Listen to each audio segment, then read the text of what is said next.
So, Grandmaster Marvin Brown, greatness has a beginning.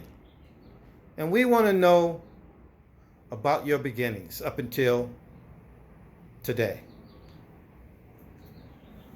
Well, sir, my beginning started in the great 70s, baby, some early 70s, I would say around 1973. The Bruce Lee craze.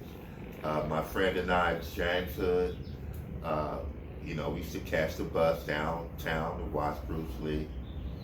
And during that time period, my older brother, David Burks, and Lamont Burks, the two older brothers that were into the martial arts at that time, they were studying under their teacher at that time, Mr. Michael Beezer, known as Nomo Beezer in Linwood, California. They were studying the Kempo system, the KEMPO system.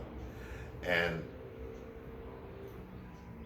so with Bruce Lee and me being caught up in it, that's how I gravitated into the martial arts, and having two older brothers in it and bugging them to go train with them. Eventually they started me, let me come along, and because I was such a nuisance, they said, well, come on. And so they started me there, and I stayed there until I received my green belt.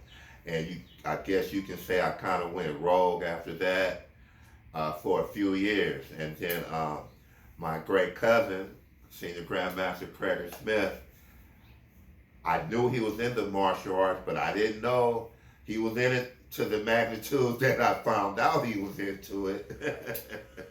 And how, the doors that he was knocking down. And so, as God permitted, we hooked up. He took me under his wing, and I've been with him to this day, and very proud of it. And with being with him, I started studying with him and received my black belt under him in 1984.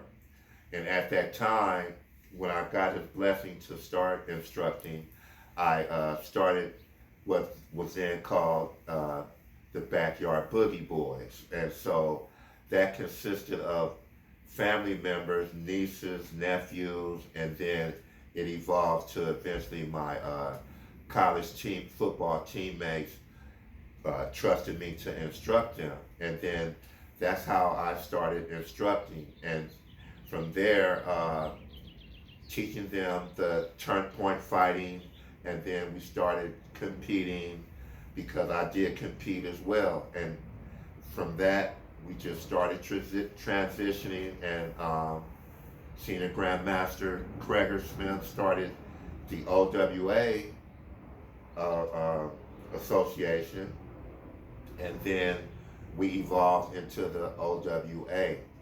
And through that organization, I learned how to, of course, organize through Senior Grandmaster, and then we started to build.